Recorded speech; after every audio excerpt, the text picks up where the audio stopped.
ఇంకొక డిమాండ్ ఏంటంటే మీరు ఒక మహిళ, అందులో తెలుగు వాళ్ళు, అచ్చ తెలుగు వాళ్ళు, తెలుగు వాళ్ళని చాలా తక్కువగా తీసుకుంటుంది ఫీల్డ్. మరి వీళ్ళ గురించి అంటే మీరు ఒక పోరాట యోధురాలు, దీని గురించి మీకు? ఇది నేను ఇప్పుడు కాదండి, గత 14 సంవత్సరాల క్రితం నేను చాలా పెద్ద ఫైట్ చేశాను. నేను సితారాతో ఒక ఇంటర్వ్యూ, మొత్తం ఫుల్ పేజీ సితారా ఇంటర్వ్యూ చేశారు. ఏమండి మీరు హాలీవుడ్ బాలీవుడ్ రేంజ్లో మీరు ఉంటారు, మీరు ఎందుకు ఒక హీరోయిన్గా ఇక్కడ వెలుగొందలేకపోతున్నారు? ఎక్కడి నుంచో వేరే స్టేట్ నుంచి, వేరే కంట్రీస్ నుంచి కూడా సో అమ్మాయిలు వచ్చి ఇక్కడ హీరోయిన్స్గా కొనసాగుతున్నారు. Not the day today also so సాగుతున్నారు. మీరు తెలుగు వాళ్ళకి ఎంకరేజ్మెంట్ ఎందుకు లేదు అని అంటే, అప్పుడు కొందరు నాకు సలహాలు ఇచ్చేవారు. ఐ డోంట్ నో తెలుగు అని చెప్పండి, మీరు తెలుగు మాట్లాడొద్దు, only you talk to English and Hindi మాట్లాడండి, ఇలా చెప్తూ ఉండేవారు. బట్ అప్పుడు నేనేమన్నాను అంటే, దీని మీదే నా ఇంటర్వ్యూని చూసి కొందరు డైరెక్టర్లు మన ఛానల్లో ఇంటర్వ్యూస్ ఇచ్చారు. ఏమి ఇచ్చారు అని అంటే, మన తెలుగు అమ్మాయిలు ముద్దపప్పులు, వాళ్ళకి బట్టలు వేసుకోవడం రాదు, సంస్కారం తెలీదు, వాళ్ళు ఫాస్ట్గా ఆలోచించరు, వాళ్ళకి స్విమ్మింగ్ రాదు, వాళ్ళు అంటే ఫాస్ట్గా ఇంతవరకు డ్రెస్సులు వెయ్యరు అనేది కొందరు డైరెక్టర్లు ఆన్సర్లు ఇచ్చారు. వాళ్ళని తయారు చేసుకున్నవాడికి మా సినిమా కాస్త అయిపోతుంది, అవన్నీ అటు నుంచి అయితే నేర్చుకొని వచ్చేస్తారు కాబట్టి. సో వాళ్ళు స్మోక్ చేయాలని అంటే మన తెలుగింటి అమ్మాయికి అయితే స్మోక్ ఎలా చేయాలో నేర్చుకోతారని చెప్పాలి. కొంత డైరెక్టర్లు ఏమో అచ్చ తెలుగు అని చూపెడతారు, అక్కడి నుంచి తీసుకొచ్చిన వాళ్ళని కూడా. మరి అదే నేను అన్నాను, తల్లి భర్త లేకపోతే ఒక ఫ్యామిలీ అనే అర్థం తెలియని మెచ్యూరిటీ లేని అమ్మాయిల్ని ఒక ఫ్యామిలీ బ్యాక్గ్రౌండ్లో 16 ఏళ్ళ అమ్మాయి హీరోయిన్ పెడుతున్నారు. ఏవండి కొత్తగా ఎక్కడైనా పుట్టిందా ఇండస్ట్రీ? సావిత్రి గారు వాళ్ళు చేయలేదా? జమినీ గారు వాళ్ళు చేయలేదా? సావుకార్ జానకి వాళ్ళు చేయలేదా? ఆ రోజుల్లో మన రామానాయుడు గారు చెప్పారండి, 18 ఏళ్ళు 20 ఏళ్ళకు వస్తే 25 ఏళ్ళకి రండి, మీకు ఏడు తెలిసి నటనంటే ఏమిటి అంటే ఒక ఇన్వాల్వ్మెంట్. కళామ తల్లి సినీ ఇండస్ట్రీ అంటే ఏమిటి? మనకు సంబంధం లేని రిలేషన్లో ఇన్వాల్వ్ అయ్యి ఆ రిలేషన్ని క్రియేట్ చేసి మనం ఎక్స్ప్రెషన్లో చెప్పగలిగేదే సినిమా. దానికి నీకు మెచ్యూరిటీ లేనిది ఏవి సినిమాలు అమ్మ నువ్వు చేస్తామని వెనక్కి పంపించేసేవాళ్ళట, మళ్ళీ 2 ఏళ్ళ తర్వాత మళ్ళీ వచ్చేవాళ్ళట, పట్టుదల వదలక. ఇది కృష్ణకుమార్ గారు కూడా నాకు చెప్పారు. కన్నడలో మేఘా వర్షించ్ అనే సినిమా వాళ్ళ ఎస్టేట్లో చేసాం, వాళ్ళది బెంగళూరు అవుట్కట్స్లో ఎస్టేట్ ఉంది. సో ఆ ఎస్టేట్లో చేసాం, ఆవిడ కూడా అదే ఉంది, ఇలా పంపించేసేవాళ్ళని. ఇప్పుడు ఒక బొంబేదాన్ని మీరన్నట్టుగా అనేటట్టు ఓకే కళామ తల్లి నేను 9 భాషలు చేశానంటే ఏ భాషలో నుంచి అయినా రావచ్చు, కానీ అన్ని భాషల్లోనూ ఫస్ట్ వాళ్ళ లాంగ్వేజ్లో వాళ్ళ భాషలో ఉన్న వాళ్ళకి ప్రిఫరెన్స్ ఇచ్చి తర్వాత వాళ్ళని తీసుకొస్తారు. రమ్యశ్రీని అంత తొందరగా రానివ్వరు వాళ్ళు, ముందు వాళ్ళ భాషలో ఉన్న యాక్టర్లని ఫస్ట్ రెస్పెక్ట్ ఇచ్చి వాళ్ళకి ప్రిఫరెన్స్ ఇచ్చి మనల్ని రాణిస్తారు. కానీ మన తెలుగు ఇండస్ట్రీలో ఏమిటంటే తెలుగు వాళ్ళు అనేవాళ్ళు ఎక్కడ కనబడరండి. కనబడిన ఎక్కడ కనబడతారో చెప్తాను. హీరోయిన్ వెనకాతల క్లాప్స్ కొట్టేవాళ్ళు, ఫ్రెండ్ క్యారెక్టర్ వేసేవాళ్ళు, అలాంటి వాళ్ళు దీనికి కనిపిస్తూ ఉంటారనమాట. సో దానివల్ల ఏమిటంటే తెలుగు ఇండస్ట్రీ తెలుగుతనాన్ని మనకి చెప్పాలంటే మన కేసీఆర్ గారు మొన్న ఏదో ఒక ప్రోగ్రాంకి వెళ్ళి తెలుగు పాటలు పాడారు. చెట్టు చాటున పరిగెడుతుంటే ఏంటి చిట్టపట్ట చినుకులు పడుతూ ఉంటే చెట్టు చాటునే పరిగెడుతుంటే వేసుకొని అది 2 సాంగ్స్ పాడారండి. ఈ రోజుకి ఆయనకున్న బిజీ బ్రెయిన్కి బిజీ షెడ్యూల్కి ఆ పాటలు ఒక మెమరీగా ఆయన లోపల ఉండిపోయానంటే ఎంత అద్భుతం అండి. మరి అప్పుడు ఉన్న వాళ్ళందరూ తెలుగు వాళ్ళు కదా, శ్రీదేవి కూడా తెలుగు ఆమె. సో సావుకారు జానకి, శారదా గారు ఒక రికార్డు సృష్టించిన యాక్టర్లు అండి. మరి అలాంటి వాళ్ళని అంటే ఇప్పుడు అనేది పక్కన పెడితే సీరియల్లో కూడా బాధలు ఏంటి, సీరియల్లో కూడా మొత్తం అవుట్ ఆఫ్ స్టేట్ల నుంచే తెలుగు ప్రేక్షకులు చూసేవాళ్ళు తెలుగు నటన రాదంటారా? రాదని ప్రిఫరెన్స్ ఇవ్వట్లేదు, మన తెలుగు వాళ్ళని రెస్పెక్ట్ చేయట్లేదు. తెలుగుదనాన్ని ఇప్పుడు చెప్తున్నానండి, కేసీఆర్ గారు మా తెలంగాణ మా ప్రజలు అనేది ఎంత ఫీల్ అయ్యారో, మన తెలుగు వాళ్ళు మన వాళ్ళని మనం ఎక్కడ పోనివ్వద్దు, మనలో ఆణిముత్యాలు లాగుదాం బయటికి అనే క్రేజ్ ఉన్న డైరెక్టర్ ఒక్క డైరెక్టర్ మన తెలుగులోనైతే కనబడట్లేదు. అది ఇప్పుడు ఒక ఎన్టీ రామారావును తెలుగు జాతిని గౌరవం నిలబెట్టినని చెప్పుకున్నట్టుగా మరి ఇక్కడ ఇండస్ట్రీలో కూడా ఒక హీరోయిన్ ఇప్పుడు చూడండి ప్రజెంట్ జరుగుతున్న సిచ్యువేషన్ అంటే ఒక తెలుగు వచ్చా అని వరట అక్కినేని నాగేశ్వరరావు గారు కానీ ఎన్టీఆర్ మన డాక్టర్ ఎన్టీఆర్ గారు కానీ నీకు తెలుగు వచ్చా తల్లి అని అనేవాళ్ళంట, ఏదో మాట్లాడు తెలుగు మాట్లాడు అనేవాళ్ళంట. అప్పుడు డైరెక్టర్లు కూడా నీకు తెలుగు మాట్లాడతావా అనేవాళ్ళంట. అయితే అప్పుడు ఇండస్ట్రీ అంతా తమిళనాడులో కదా ఉండేది.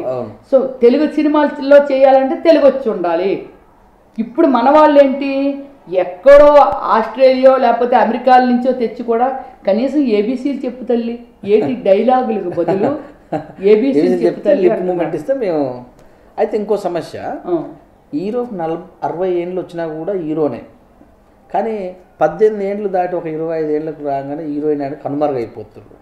మరి ఒక మీరు మహిళ అంటే ఆ రేంజ్లో ఎందుకు మరి రాలేకపోతున్నారు? నేను దీని గురించి కూడా నేను ఫైట్ చేద్దామని అనుకుంటున్నానండి.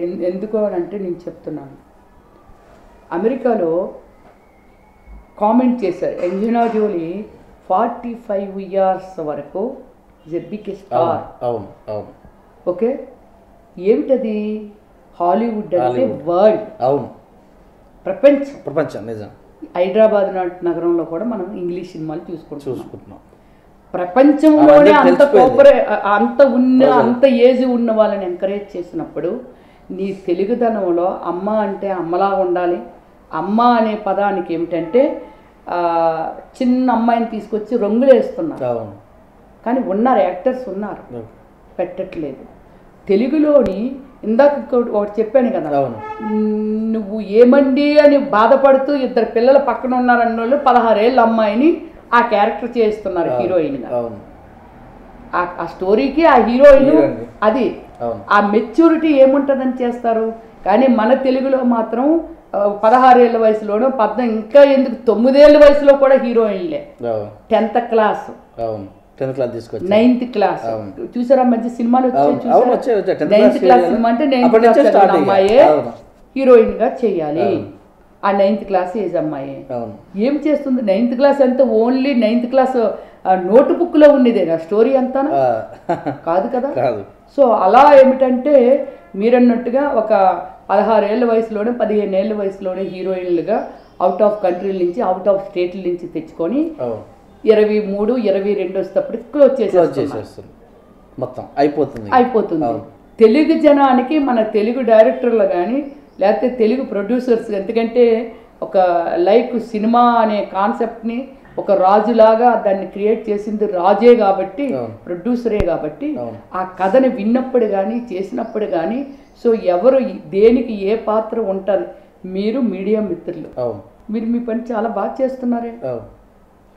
నేను కళాకారిని, ఓకే, నా దగ్గర ఏదో ఒక టాలెంట్ ఏమిటి సోషల్ సర్వీస్ అని లేకపోతే ఏదో ఉంది. మీరు అందరింట్లోకి వెళ్ళరు, మీరే వెళ్ళట్లేదు. మీకు ఒక ఎథిక్స్ ఉన్నాయి. ఒక రమ్యశ్రీ గారికి ఇది వచ్చింది లేకపోతే ఇలా ఉంది, ఒక జాతీయ ఒక మదర్ తెరీసా అవార్డు విన్నరు, లేకపోతే ఒక డాక్టరేట్ వచ్చిన లేడీ ఇన్ని సేవలు చేస్తుంది, ఈమెను మనం ప్రేక్షకులకు పరిచయం చేయాలనే ఒక తపన మీ కనీసం మీ వృత్తిలో సిన్సియర్గా మీరు ఆలోచించారు.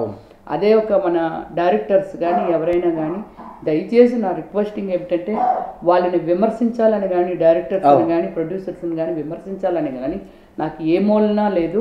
కాకపోతే ఏంటంటే మన తెలుగు వాళ్ళకి ఎంతోమంది మన తెలుగులో ఫుడ్ లేక కళామతల్లిని నమ్ముకొని పాత్రలు లేక వీళ్ళు ఇవ్వక ఏజ్కి తగ్గ క్యారెక్టర్లు వాళ్ళకి ఇవ్వక చాలా మంది కృష్ణానగర్లో కానీ ఇప్పుడు మణికొండకి వెళ్ళిపోతున్నారు చాలా మంది. ఎంతో మంది ఫుడ్ లేక అలమటించిపోతున్న వాళ్ళు చాలా మందిని నేను చూశాను. టీవీల్లో కూడా చేసిన వాళ్ళు ఎంతో మందికి కనీసం వెళ్ళటానికి బైకులు లేవండి, ఆటోల్లో దిగుతూ ఉంటారు. అంటే మన సంస్థను మనమే కిల్ చేసుకుంటున్నాం, మన సంస్కృతిని మనమే చంపేసుకుంటున్నాం. ఇప్పటికైనా ఖచ్చితంగా మన తెలుగు ఇండస్ట్రీ మారాల్సిన అవసరం ఉంది. ఓకే, వ్యాపారమే, కానీ ఇది కూడా వచ్చిందండి. మేము చేస్తున్నది వ్యాపారం కాబట్టి సో మాకు ఎవరైతే మా బిజినెస్ కరెక్ట్గా ఉంటారో వాళ్ళనే పెట్టుకుంటాము. అనేది చాలా మంది డైరెక్టర్లు కానీ ప్రొడ్యూసర్లు కానీ ఈ వాదన మీరు వినుంటారు. బట్ నేనేమంటానంటే కళను నమ్ముకొని వచ్చి కళ కోసం బ్రతుకుతున్న వాళ్ళు కొందరు ఉన్నారండి. అచ్చా పచ్చా ఆడుకునే ఆ గోల్తో వచ్చిన వాళ్ళు ఉన్నారు. అలాంటి వాళ్ళని కనీసం మన తెలుగు భాషకు కానీ లేకపోతే మన తెలుగు వాళ్ళు మీరు ప్రజెంట్ చేస్తున్న కళను కానీ మీరు రెస్పెక్ట్ చేసినప్పుడు ఖచ్చితంగా ముందు మన ఆర్టిస్టులకి కంపల్సరీ రెస్పెక్ట్ ఇచ్చి మీరు ఆ అవకాశాలు ఇచ్చి తర్వాత మీరు మీ వ్యాపారం కోసం ఎవరినైనా వాడచ్చు, వాడకూడదని అనట్లేదు. ఇంపార్టెంట్ కదా. ఆ ఎథిక్ని మీరు చంపుకుంటూ సినిమా ఫీల్డ్ని మీరు ముందుకు తీసుకెళ్తున్నారు. ఇంకోటండి, ఇప్పుడు నా సినిమా చేసినప్పుడు ఓమల్లి సినిమా చేసినప్పుడు నా సినిమా అద్భుతమైన సినిమే. ఆ సినిమా ఆడే సినిమే, ప్రేక్షకులకి చూడగతగ్గ సినిమా. కానీ థియేటర్లో చిన్న సినిమా చిన్నగా చూపు చూసారు, చిన్న చూపు చూసి నాదొక్కటే కాదు, అది చాలా ఉన్నాయి. అలాగే ఎంతో మంది, ఎందుకంటే ఒక ఫ్యాషన్తో ఎంతో మంది కళాకారులు బ్రతకొచ్చు, ఎంతో మంది టెక్నీషియన్స్ బ్రతకొచ్చు. ఆ బ్రతుకుని ఏమిటంటే చాలా మంది ముందుకు రాకుండా మన ఇండస్ట్రీలోను మొత్తం అంతా స్మాష్ అయిపోతుందండి. కళ కళ కళ కళ కళ కళ ఎప్పుడూ షూటింగులతో ఉండేవాళ్ళు ఆ రోజుల్లో. ఈ రోజుల్లో ఏంటంటే అవకాశాలు లేక, ఏదో అవకాశం ఉన్న బయట వాళ్ళని తెచ్చుకోవడం వల్ల ఇక్కడ అవకాశాలు లేక చాలామంది అలమటిస్తున్నారు. దయచేసి ఏమిటంటే మన తెలుగు ఇండస్ట్రీలో మన డైరెక్టర్స్ని కానీ లేకపోతే ప్రొడ్యూసర్స్ని కానీ లేకపోతే ఎంతోమంది మేధావులు ఉన్నారు ఇందులోని, వాళ్ళందరికీ నా పర్సనల్ రిక్వెస్ట్ అండి. నేను కళామ తల్లిని నమ్ముకొని ఉన్నదాన్ని, చనిపోయేంత వరకు కళ కోసం బ్రతకాలనుకుంటున్న దాన్ని. దయచేసి ముందు మన తెలుగు దేశంలో ఉన్నవాళ్ళు, మన ఆంధ్ర కానీ లేకపోతే మన తెలంగాణలో కానీ ఉన్న వాళ్ళని ఫస్ట్ మీరు వాళ్ళకి రెస్పెక్ట్ ఇచ్చి వాళ్ళకి అవకాశాలు ఇచ్చి తర్వాత మీరు అవుట్ ఆఫ్ కంట్రీయా లేకపోతే అవుట్ ఆఫ్ స్టేషనా అనే దాన్ని మీరు ప్రిపేర్ చేయవచ్చు. మీ వ్యాపారాన్ని హ్యాపీగా మీరు చేసుకోవచ్చు. మంచి మనసుతో అర్థం చేసుకొని మంచి మంచి అవకాశాలు తెలుగు ఇండస్ట్రీలో ఉన్న వాళ్ళని మీరు కల్పించాలని కోరుకుంటున్నాం. మనం కడుపు నిండితే చాలు, మనం ఒక పెద్ద కారులో మనం వెళ్ళిపోతే చాలు అనుకునే దానికంటే ఎంతోమంది తిండి లేకుండా అలమటిస్తున్న వాళ్ళని మీరు అర్థం చేసుకొని ఒక ముసూలతన వాడి పాత్ర ఉంటే ఎక్కడ ఉన్నారు మన కళాకారులు అనేది మీరు వెతికి వాళ్ళని తీసుకొచ్చి అవకాశాలు ఇస్తే మీకు అంత ఇంకా పుణ్యం వస్తుంది. మీరు నేను ఏది సేవలు చేసి పుణ్యాన్ని సంపాదించుకుంటున్నానో అలాగే తిండి లేని వాళ్ళకి తిండి పెట్టడం ఈ విధంగా కూడా పెట్టొచ్చు అనేది నా ఉద్దేశం అండి. అంతే కదండి, మన చేతిలో ఉన్న పని ఇవ్వటం. నువ్వు ఏదైతే క్రియేషన్ చేస్తున్నావు నువ్వు ఎవరికో రిమండరేషన్. ఇంకొక పోకడ కూడా ఉంది, అవుట్ ఆఫ్ స్టేట్ నుంచి తెచ్చుకున్న కళాకారులకైతే స్టార్ వట్లు ఇవ్వాలి.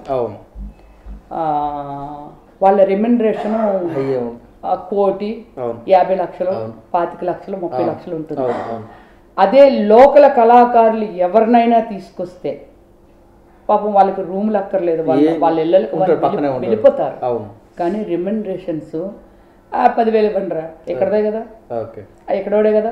లోకల్ అంటే అంత లోకల్ మేడ్ అంటే పొరుగుంటి కూర పుల్లగా అన్నట్టు. దీన్ని దయచేసి నేను మన కేసీఆర్ గారిని కూడా నా రిక్వెస్టింగ్, ఒక ఆడపిల్లగా ఒక తెలుగింటి బిడ్డగా నేను ఒక కళామ తల్లి ఒడిలో ఉన్న బిడ్డగా నేను కోరుకున్న కోరిక ఏంటంటే కేసీఆర్ గారిని కూడా ఇది ఒకటి పెట్టమని. ఫస్ట్ ప్రిఫరెన్స్ మన కళామ తల్లిని నమ్ముకొని మన కళాకారులు ఎంతమంది అయితే మన తెలంగాణ రాష్ట్రంలో కానీ లేకపోతే ఆంధ్ర రాష్ట్రంలో కానీ ఉన్న వాళ్ళకి ఫస్ట్ మీ డైరెక్టర్లు కానీ ప్రొడ్యూసర్లు కానీ వాళ్ళ పాత్రలకు అనుకూలంగా ప్రిఫరెన్స్ ఇచ్చి దాని తర్వాత మీరు అవుట్ ఆఫ్ కంట్రీలో కానీ అవుట్ ఆఫ్ స్టేట్లు కానీ వెళ్ళి తెచ్చుకోండి. ఆల్మోస్ట్ హీరోయిన్స్లో కేరళ వాళ్ళు ఉన్నారండి. మన హీరోయిన్ వెళ్ళి ఒక్క అమ్మాయిని కేరళలో లాంగ్వేజ్లో ఉందేమో చూపించమనండి, నేను ఛాలెంజ్ చేస్తాను. రైట్, ఎందుకంటే తెలుగు వాళ్ళు తెలుగులే రాణించలేకపోతే కదా, తీసుకోకపోతే వెళ్ళలేరు.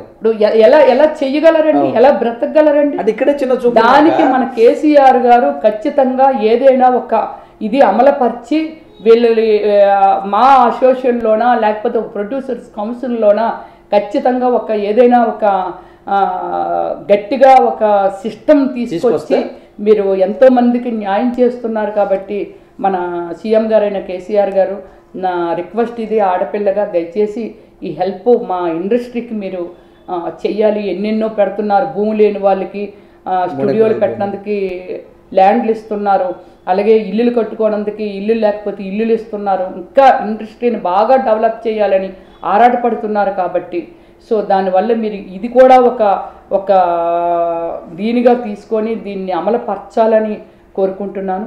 ఇట్లు మీ film actor doctor Ramyashree. Thank you అండి. V3 న్యూస్ ప్రేక్షకులందరికీ వన్ మోర్ మన గణతంత్ర దినోత్సవ శుభాకాంక్షలు. చివరిగా మీరు ఈ సినీ రంగంలో అన్ని క్యారెక్టర్లు వేశారు, అంటే మిమ్మల్ని ఎవరన్నా ఇట్లా వ్యాంప్ క్యారెక్టర్స్ ఇస్తారు అన్నట్టు చిన్న చూపు చూసిన సందర్భాలు ఏమన్నా? ఖచ్చితంగా ఉన్నాయండి. ఇప్పుడు నాకు పొలిటికల్గా కూడా ఆ విమర్శన అంటే నాయకుల్లో మాత్రమే, ఓకే, ప్రేక్షకుల్లో ఎవరిలోనూ లేదండి. ప్రేక్షకులు ఏమిటంటే నా కెరియర్ ఫిల్మ్ ఇండస్ట్రీలో కెరియర్లో హాఫ్ కెరియర్ సోషల్ సర్వీసులకే చేశాను నేను గత 10 ఏళ్ళ నుంచి. సో ఒక ప్రేక్షకుల్లో అవుట్ ఆఫ్ కంట్రీస్ అండి, పారిస్ కానీ, యూకే కానీ, యుఎస్ఏ కానీ, సింగపూర్ కానీ, స్విట్జర్లాండ్ కానీ, పాకిస్తాన్ కానీ, ఎక్కడ ఏ కంట్రీలోనైనా సరే సంథింగ్ డిఫరెంట్ ఉమెన్ బీయింగ్, ఒక మంచి ఉమెన్ బీయింగ్ ఉన్న ఒక గుడ్ సర్వే. యాక్టర్స్లో మాకు తెలిసి ఒక క్రేజీగా బూత్ బొమ్మలు చూస్తాము, లేకపోతే ఏవేవో చూస్తాము. మీవు కూడా మీరు చేసిన క్యారెక్టర్స్, వ్యాంప క్యారెక్టర్స్, గ్లామర్ క్యారెక్టర్స్ మేము చూసాము. కానీ మీరు చేసిన ఈ సర్వీస్ అంటే డిఫరెంట్ సంథింగ్ క్యారెక్టర్ ఉన్న ఉమెన్ అన్ని కంట్రీస్ నుంచి 47 కంట్రీస్లో నా ఫ్యాన్స్ ఉన్నారు. బ్రెజిల్ చిన్న కంట్రీ, అక్కడ కూడా నాకు ఉన్నారనమాట 80 మంది. సో అందరూ నన్ను రెస్పెక్ట్ చేస్తారు. కానీ ఇక్కడ ఏమిటంటే కొందరు ఒక నా పొలిటికల్ ఎంట్రీలో కూడా దయచేసి కొందరు నాయకుల ఏంటి ఆమె వ్యాంప పాత్రలు అలాంటివన్నీ చేసింది అని కామెంట్ చేస్తున్న వాళ్ళు, విమర్శించిన వాళ్ళు ఉన్నారు. దయచేసి నేను మళ్ళీ ప్రాధాయపడుతున్నాను, ప్రజలకు సేవ చేయటానికి నాకు ఒక ప్లాట్ఫాము నాకు కలామ తల్లిని ఇచ్చాడు, ఇండస్ట్రీని ఇచ్చాడు. నేను ఇన్ని కోట్ల 11 కోట్ల జనాభాకి నేను ఈ 22 ఏళ్ళు నేను ఎంటర్టైన్మెంట్ ఇచ్చాను. అది కూడా ఒక టైప్ ఆఫ్ సేవే. అంతేగాని నా పర్సనల్ కెరియర్లో ఏ రోజు ఎక్కడ ఏ తప్పుడు ప్లేస్లో కానీ లేకపోతే ఏ కాంట్రవర్సీలో కానీ లేని అమ్మాయిని. కానీ దయచేసి కలామ తల్లిని కించపరుస్తూ కొందరు వ్యాంప క్యారెక్టర్లు చేసింది ఈమె రాజకీయానికి ఏమిట్లే అని దయచేసి చీప్గా మాత్రం మాట్లాడొద్దు.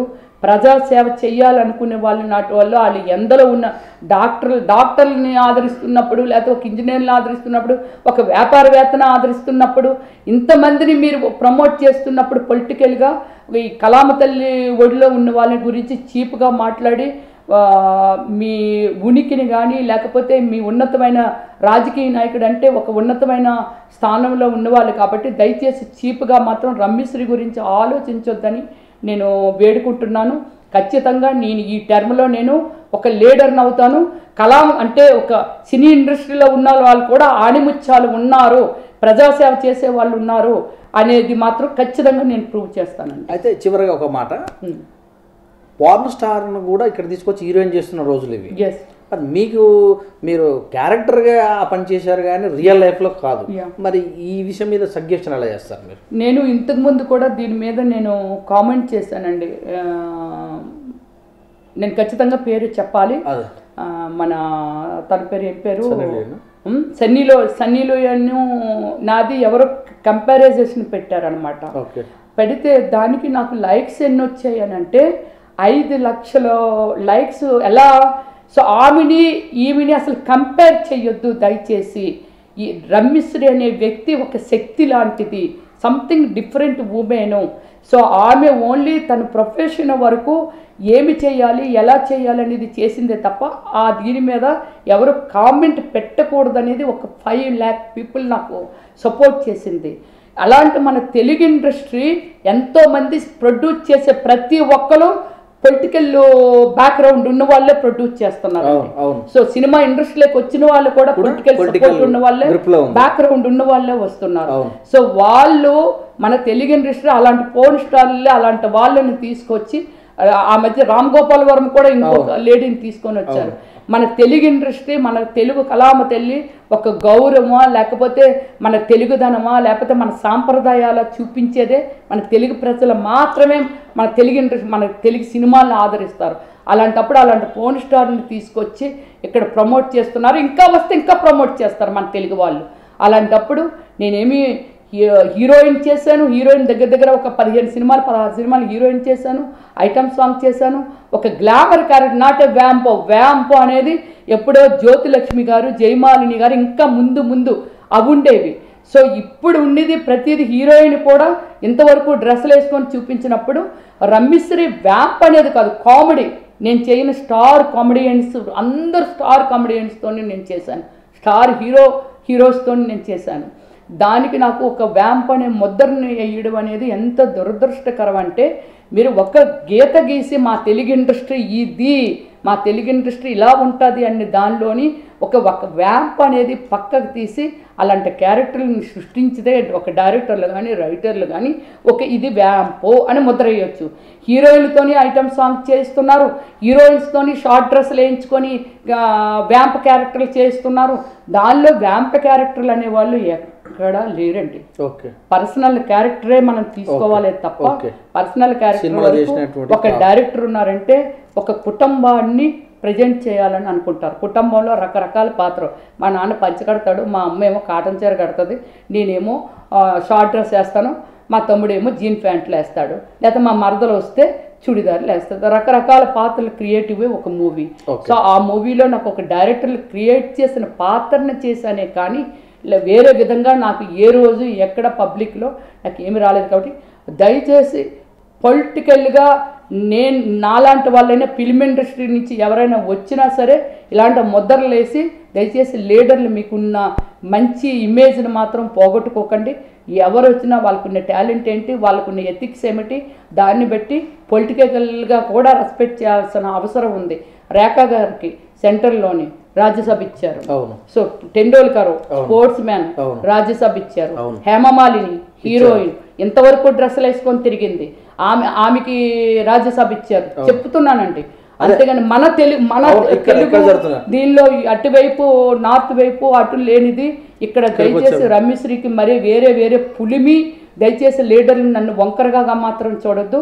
ఖచ్చితంగా నన్ను కూడా ఆదరించాల్సిన అవసరం ఉంది. ఎందుకంటే నాకు ప్రజా శక్తి ఉంది, ప్రజలు ఉన్నారు నా వెనకాల, ప్రజల కోసమే బ్రతకాలనుకుంటుందని. కాబట్టి ప్రజల్లోకి పొలిటికల్ దీనిలోని నేను ఖచ్చితంగా సేవ చేయడానికి రావాలని అనుకుంటున్నాను. Thank you madam, thank you very much. మీరు ఇలాంటి కార్యక్రమాలు, సేవ చేసే కార్యక్రమాలు చేసి రాజకీయం కూడా రాణించాలని, ఇంకా ఎన్నో గొప్ప పదవులు అనుభవించి ప్రజలకు సేవ చేసే కార్యక్రమాన్ని మీరు నెత్తిలో ఉంచుకున్నందుకు మా వీటి తరఫున మీకు ధన్యవాదాలు. మీరు ఎంతో బిజీ ఉన్నప్పటికీ కూడా మాకు సమయాన్ని ఇచ్చి మీ యొక్క చక్కటి విశ్లేషణ చేసినందుకు మా టీవీ తరఫున మీకు మరోసారి ధన్యవాదాలు. ఎస్, సినిమాలో చేసినటువంటి క్యారెక్టర్లు కానీ నా క్యారెక్టర్ అలాంటిది కాదు. నా హృదయం అనాథలలో ఎవరైనా చూస్తే స్పందిస్తుంది. నేను ఒకరిని స్పందిస్తే సరిపోదు, నాకు ఇంకా పెద్ద అపన్నాస్తాలు కావాలి, ప్రభుత్వం నుంచి కూడా కావాలి. నా గురించి వంకరగా ఆలోచించవద్దు, నేను వంకర పనులు చేసిందని కాదు, నా క్యారెక్టర్ అంతా కూడా రత్నం లాంటిది అని రమ్యశ్రీ గారు చెప్పుకొచ్చారు. చూస్తున్నానండి V3 న్యూస్, కెమెరామ్యాన్ అభిలాష్తో మీ సురేష్ దండు.